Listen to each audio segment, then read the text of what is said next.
Hi everybody, welcome to the part 3 of this weekend's edition of Wrestle Mom's Basement podcast. I'm Joe. I'm Pat. There you go, because I can't think of the name for you. This weekend in news we'll be getting Pat's take on the WWE situation, the list of the Mae Young Classic competitors, a big moment that might be hinting something that happened in the Mae Young Classic. No spoilers. Just something that happened, and some other tidbits really this week. Not really a lot of major news. Just a note, part 2 of the podcast will probably be uploaded after this one, because I uploaded this to the wrong channel. Part 2 to the wrong channel. Part 1 is up, and this is part 3. Part 2 will be up later. The first news story we have is the Alberto situation, which I did cover pretty in depth this week, from him Page apparently fighting the airport, to somebody had cocaine apparently, to he made fun of Page's uncle or something. Dying uncle, yeah. Dying uncle, to which Page then says Alberto Page's brother got involved on Facebook and said he doesn't want to end up like Whitney Houston. To GFW doing something smart for a change and suspending Alberto. Now to Paige confessing that she did something. That she threw a glass of water at him. Yeah. And the whole argument was her fault. Which doesn't make herself look good, but whatever. Yeah. You know my opinion on it, Pat. Yeah. This whole situation is just an awful situation. This relationship is perfect. No, you can actually. Well, it's definitely turbulent, but how it looks like it does look like a abusive relationship on the outside. Maybe they're a perfect, loving, happy couple when they're in their own home or house or wherever, but it's just not a good look in public. Especially with her family saying that they're worried that she's going to end up like Whitney Houston, which was a whole mess itself. I'm not even sure how to add more to it that hasn't already been said. Both companies need to cut ties with both of them, because neither, as great as they are in the ring, neither are worth the time. And they just like to cause drama, I think, and they need attention. Yeah. Actually, I don't think they need attention. I think they just need to separate from each other at least for a while before even trying to resume whatever relationship they actually had. If nothing was wrong, if so, I hope both of them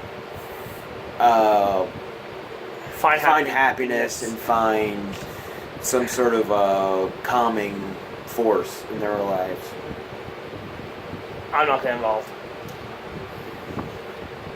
The next story, I guess I know in terms of breakups, Kevin Kelly left Ring of Honor, which is just one of many people who left Ring of Honor this year. Now, from what I understand, he will be staying on board as the New Japan US commentator for their pay-per-view shows, besides JR, who does it for Access TV. The only reason this is big news is because he's just continuing like a slew of some sort of personnel and talent that has been leaving Ring of Honor the past year or so. Yeah, you can't really, like, definitively say there's something wrong, Right. but there's an awful lot of people leaving Ring of Honor right now, which can be a sign that things are not looking as seamless as they want it to be. Yeah. Yeah. Like, there's not a lot in their control right now. I like from the past, like in the last week they lost Leo Rush. Raw the show lost Adam Cole, Leo Rush, War Machine, Red Dragon, which Bobby Fish just debuted Roger Strong, which Bobby Fish just did debut this week on NXT TV. Leading to the next story, Kyle O'Reilly made his debut for NXT this past Wednesday. Did 2 even upcoming shows. Not sure what date his schedule there on, but he, just like his former tag team partner, I'm pretty sure soon to be tag team partner in NXT. Bobby Fish did debut against Aleister Black. Don't know the results of the match. Have a feeling if he debuted against Aleister, it went the same way Aleister and Bobby went. But yeah, I think it's a great addition for NXT in itself, and continue NXT's trying to be a super indie. Yeah, with Kyle O'Reilly getting added to NXT, there's a lot. They can actually add a tag team to their division. Mm-hmm. Whether it's either Adam Cole, which Kyle had been teaming with years back, and a team called Future Shock in Ring of Honor, and I believe they also wrestle in PWG as well. If not, he can also reunite with Bobby Fish, who when he left Ring of Honor, they were on the tag team Red Dragon, like Joe said earlier. Yeah. So I think this is actually a really good signing, and I think he can also be a very, very capable singles competitor as well. Yeah, but I do think right now Red Dragon will definitely add needed depth to the tag division. Speaking of tag teams, the Hardy Boys apparently offered Anthem $15,000 for the rights to the Broken Gimmick. GFW still being TNA. Turned that down. No, my fault. Made a re-offer, a counter-offer rather, and that was to get 50% of all Hardy merchandise. The Hardys don't work for them anymore. And that includes Jeff's artwork and music, which he does outside WWE and TNA, or GFW to begin with, so they won't have a right to that anyway. But it does look like overall anyway that WWE is just going to go ahead and do the gimmick anyway without Matt can say the word broken, but without front to them as broken, it looks like. And they can use the catchphrases, fade away, and classify yourself as obsolete. You can't broken. You can't sue for a sentence. Yeah. So it looks like they're going that route with or without the actual rights to the gimmick. Yeah, I'm not sure why TNA or now GFW, to use the current phrase, I'm not sure why they're holding on to that if they do believe they have ownership. The Hardys are offering them something that was pretty much saying, okay, yeah, you own it, but you're going to give the rights to us, and you're going to take this $15,000. And Rebby and Matt will also have to not disparage their name no more. Yeah. Jeff's been quiet about the whole situation, but those two go on Twitter and disparage their name, especially Rebby. But and I don't think they can honestly merchandise broken Matt Hardy merchandise without Matt Hardy. Yeah. Without him benefiting from it in some way, which I don't think they want to do. Yeah. So I'm not sure why they're holding on to that. It's obviously to get more money, but GFW, you're not. They'll be TNA. Yeah. They'll be all TNA. I'm not sure how you can hold. I'm not sure how you're passing up that deal for guaranteed money when you can't do anything with it. Right. And Sports Illustrated deals have confirmed, though, too, that back when they were going for their contract extensions, Jeff was offered a lucrative deal. Matt was offered less than a year than 2016, where he was the biggest star in the company, and he was also offered a creative position, but for less money. Obviously, Jeff wasn't taking Anthem's money, and they both walked. I'm not sure how you offer Matt Hardy considerably less when, in the last year or two, he's been the more interesting one. Right. It's just because of the name change, they'll still always be TNA management. Yeah. But not all TNA management is there. But that's true. They're losing on hand over fist. Yeah, we'll get to that in a little bit. The next story is just on the topic of tag teams. The former tag teams, apparently Big Cass and Enzo, have heat on them for one stupid reason, and one reason that we don't know the reason. Big Cass has heat on him from his fellow talent because he's a pro-Trump supporter. I don't want to get into politics or whatever. Yeah. I'm neither here or there, so I'm the wrong person to ask. I don't really have an opinion on Trump one way or another. Yeah. It would really depend.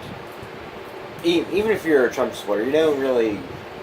you don't really shove your politics in other people's face, and that doesn't really jive with trying to get along with people you work with. Whether they're Trump supporters or not, I don't think anybody wants to be bombarded with things like that. Yeah, but we don't know if he's shoving anything in their face. That's true. It could just be overly sensitive people backstage. But the thing is, his heat's with the wrestlers. There's no heat on him from management. His push is obviously continuing. Enzo's heat is a completely odd story, like Enzo, because apparently the heat with the wrestlers include him getting thrown off the bus in Asia by Roman. So apparently he did something to annoy the wrestlers, at least Roman. Seems like Roman's taken the Undertaker role in that regard. Of the locker, or stepping to be like a locker room leader in that regard. Yeah. With him being I think he will be considered one of the veterans of the tour. With the Hardys or Jericho on that tour. However, I believe in Miz's case it was Chris Benoit that actually kicked him out of the locker room. Right, but now we don't know who's kicking Enzo out of the locker room. Roman kicked him off the bus. Yeah. And apparently Enzo's not like a change in the locker room. Which is a little odd considering he's been on the main roster now for like 15 months. So you would think they will know how he will act by now. Yes, that's a weird story. I think his standing with management is not high, but I think anybody could have told you that to begin with when Cass and Enzo were pulled up. Yeah. So that's not really a news story, but that's just another little layer to add. According to Pro Wrestling Sheet, Ryan Satin and Shelton Benjamin has signed with WWE, has re-signed with WWE again for the second time in the last year.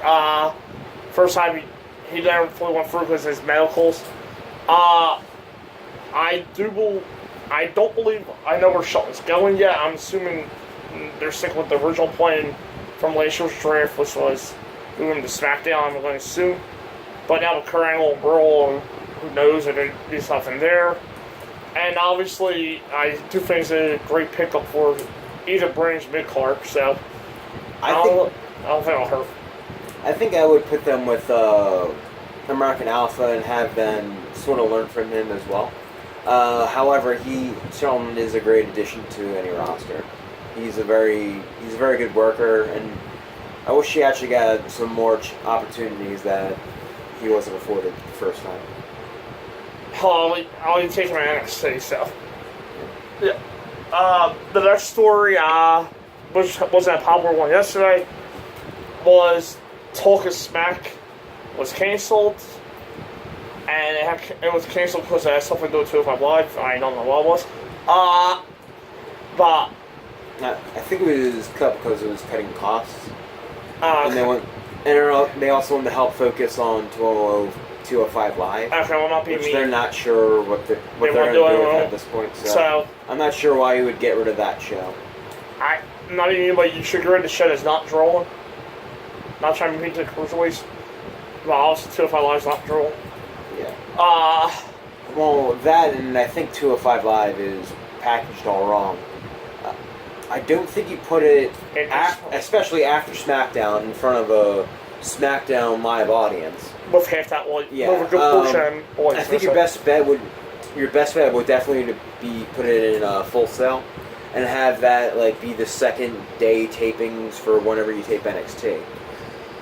But if you want to have them travel with the main roster, I would definitely put them on before SmackDown. Right. I think after they see SmackDown, a lot of people are like, okay, well, these guys aren't John Cena, these guys aren't Randy Orton, these guys aren't AJ Styles. So we're just going to sit on our hands and wait for the dark match, which features those guys. Yeah. And I just like Aaron told this fact was stupid because it did give stars a platform to actually come off as natural. Like Miz. Miz's star rose last year because of that show. Yeah. I think it helped give a little spice to whatever storyline was going on. Yeah. And Brian Renee clicked. It is still staying as a pay-per-view show. Yeah, it's Let me clarify. After pay-per-view. Like Roll Talk. But I think that was another reason, too. They wanted to make it more even with Roll. And since Roll only gets one a month, that's why. So, and Renee hosts both anyway, so. But Brian, just to get rid of it because they got cut costs I'm pretty sure 205 Live costs more money to make here. I'm just saying. Yes. Next, another name that seems to be in the news weekly, just like Del Rio and Page, but the opposite, Ryback, for opposite reasons, because Ryback just talks whatever. Ryback believes that he was supposed to face the Ultimate Warrior in a program around WrestleMania 30. Okay. Dana Warrior called him out on it and told him to stop living in fantasy. And yes, there's not much news this week, but always count on Del Rio, Page, and Ryback for your laughs. However, I'll play devil's advocate for Ryback. I do remember hearing rumors that they did want the Ultimate Warrior to do something with Ryback at WrestleMania. I'm not sure if I it was a don't match. remember that. But I do remember hearing rumors. Whether that ever got to the phase of actually asking Warrior, that is a completely different story. But I do remember hearing rumors about that. The Ryback, you got some angry. Yeah, going by Dana Warrior, I believe that he was never asked. Right. But it could easily have gotten to Ryback's ears. Ryback's a unique talent. Or Ryback could be just full of crap. That sounds like Ryback. Next will be on the topic of podcasts. Eric Bischoff on his podcast, I believe today, or Friday rather. Apparently he's been speculating about the Kurt Angle mystery, and not saying he knows people, he honestly knows people backstage, not saying it's true or not, but from what he's been hearing, the mystery might not be Stephanie McMahon. It might be, everybody leaves TNA, yes, Dixie Carter, who debuted for WWE for the first time, I guess, this past Monday on Kurt Angle's 3024 special. I don't have a problem with Dixie doing those kind of documentaries for her talent that she used to have. Because it's nice to know that the wrestlers aren't invisible. Yeah. Like, they didn't disappear for years and then came back out of nowhere.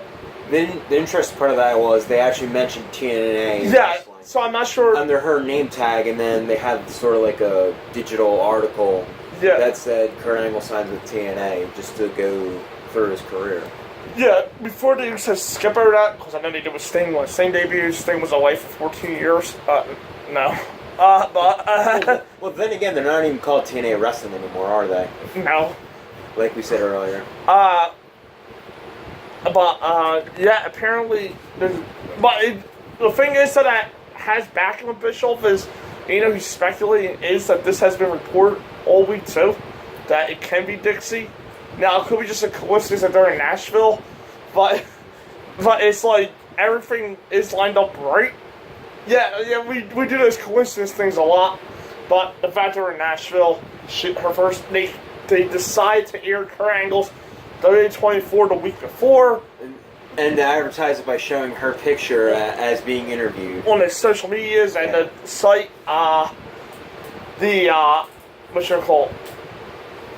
it premieres the night after we find out Kurt's going to reveal the big secret the next week. Right after Kurt closes Raw with the words, "I love you."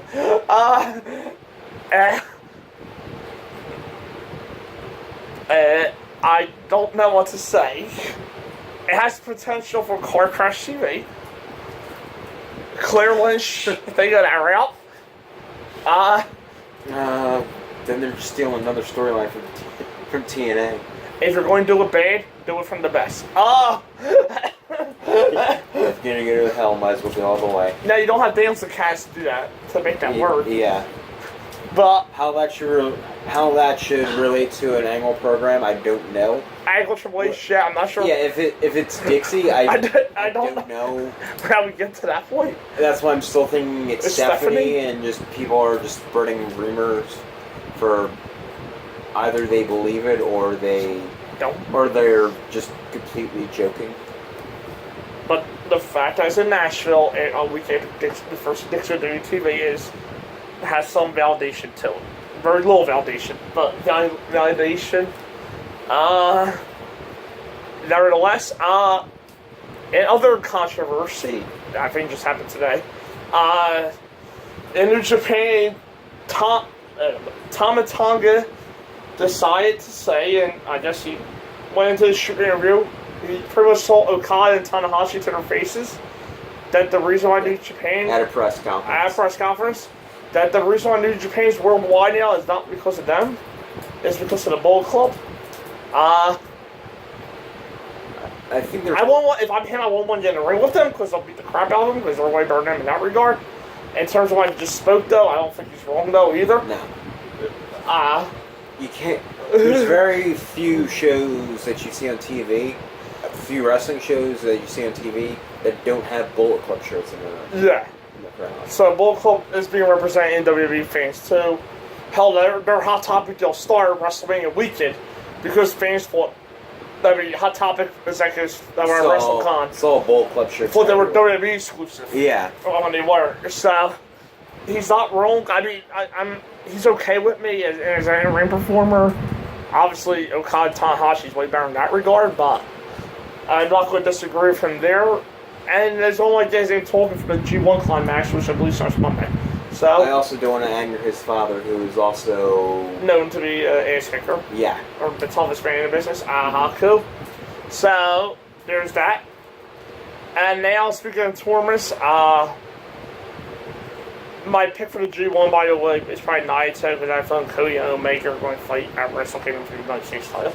So it's Naito, because I think he's next in line after Omega and Cody. Yeah. Do you have a pick for that? For G1...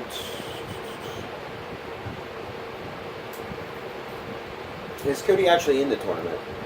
No. He isn't, alright. Yeah, it probably is going to be a night out. It's Naito or Tanahashi, but it's not Naito. Yeah. The only difference is they may do Ibushi and Omega. Right. At Wrestle Kingdom. That's right. Yeah. Now, speaking of tournaments, some of the big story of the week besides Del Rio and his love life is the Mae Young Classic, where the field of 32 was announced. I'll be starting from the bottom with the more and lesser known names and work my way up about some of the ones I do know about. Zaya, the former Julia Ho, Asian MMA fighter, signed with WWE earlier this year. Miranda Solanius, I believe, was trained by Booker T and wrestled in Reality Wrestling. Rhea Ripley, don't know who she is all that much. Aisha Raymond, she was pretty, I know that. I don't know who she is, though. Kaylee Ray, a European wrestler, women's wrestler, who I do know a little bit about. I'm expecting her to do some damage in the tournament, because this is one of the names I did hear for a while. Yeah, I expect her to get into the second round. Yeah, at least.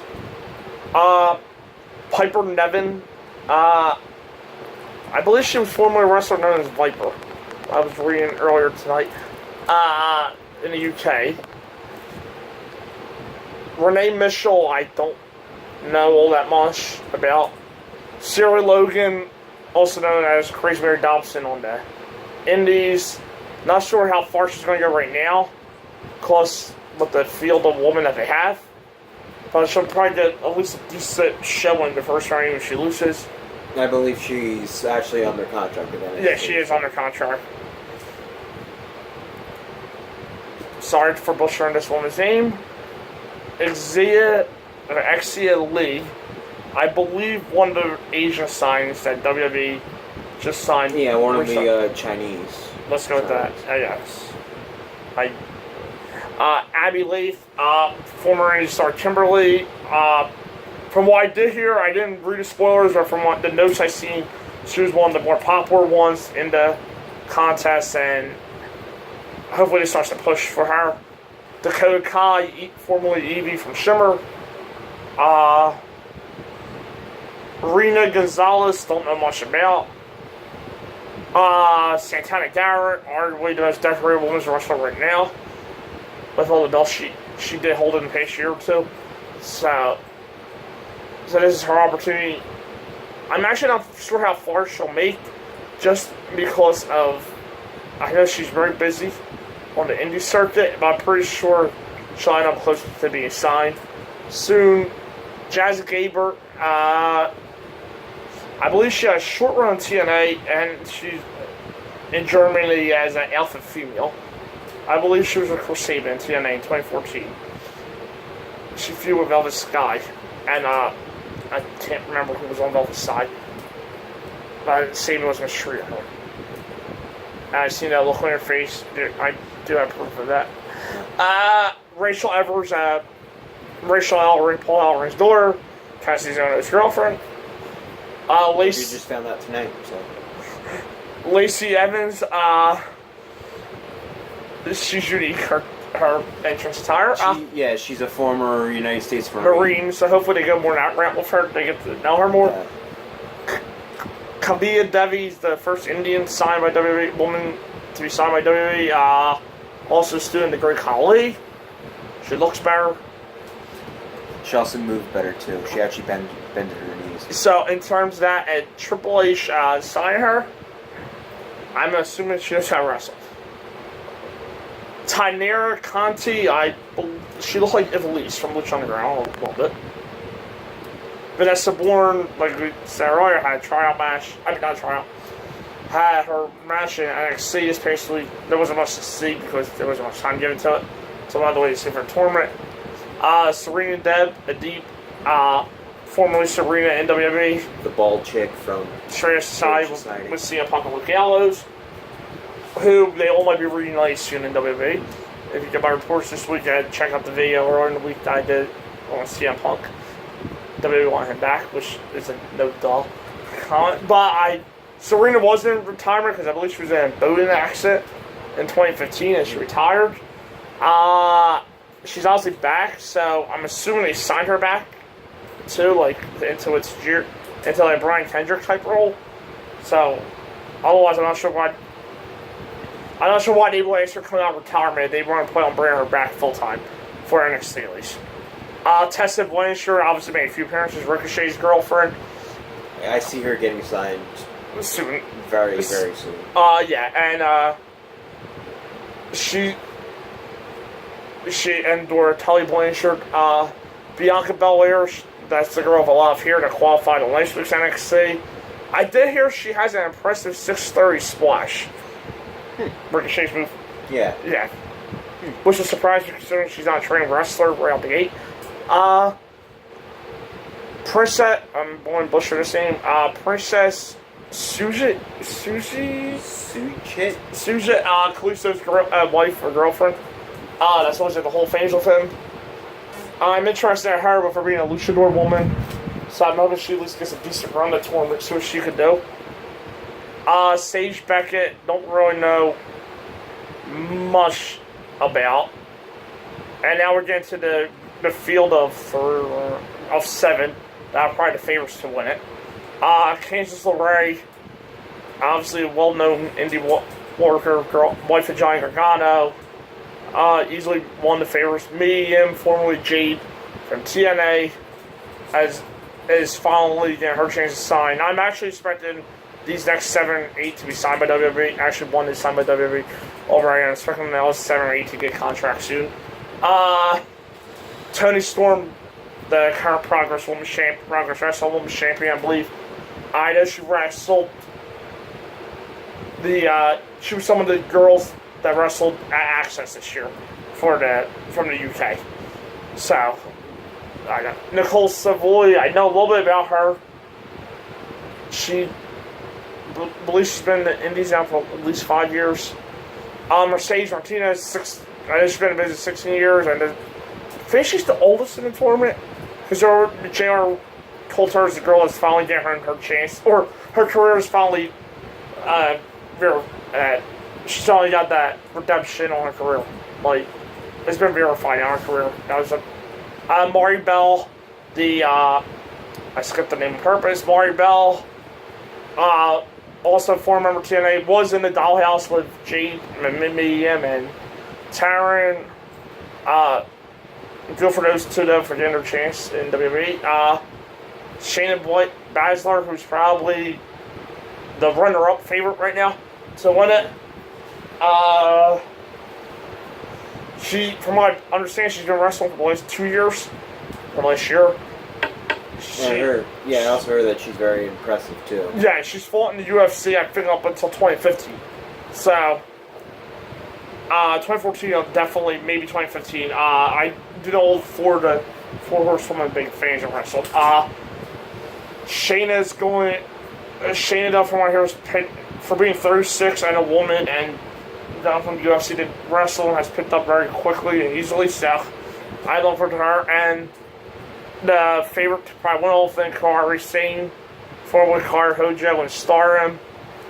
Best double job in wrestling. Yeah, they're probably the final two, I want to say, just because of all the price they've been getting. But literally any of the last 8 or 9, I could really see walking out with it. But I definitely see the last 8 or 9 being, besides Kairi, the other group that we mentioned being signed. Well, I can see me and Maury being signed just for the fact that they were on TNA, because that's like a new rule now. Which is fine. It's out the problem with TNA is out the rosters. And then it's even extended to Dixie. Right. And obviously the rest, well, they're all probably end up being signed at some point. With that being said, going back to Shayna for a minute, there was a stare down between WWE's 4 horsewomen, Bayley, Becky, Lynch, Charlotte, and Sasha Banks by Snapchat. Because she's in Australia. At the doing a tour. Promotion for the All Australia tour. With at the Mae Young Classic, they were on one side and crossed away with Shayna. I guess before ending her match. Doing a 4 horsewoman symbol to Bayley, Becky, and Charlotte, and behind her were Ronda Rousey, Mariana Schaefer, and Jessamine Duke of the 4 horsewoman. From what's been going around the wrestling rumor mill is that it's looking to some sort of match between the 8 at Survivor Series or something. I don't believe none of the girls wrestle, but Shayna definitely don't. Mariana don't.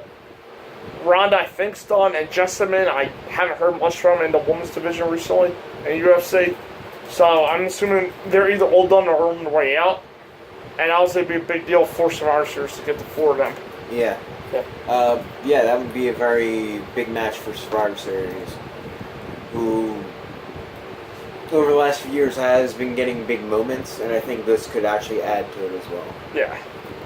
And since that's a dream match for WWE things, this week, a little fun thing we're going to do is we don't know what the others said, but our top 10 dream matches using the current Raw, SmackDown Live, NXT, and 205 Live rosters and Pakistan stuff. Alright. Because I've been doing a lot of talking. Excuse me 1 minute. I just get to shit. Alright, well, should I name all 10? We do one by one.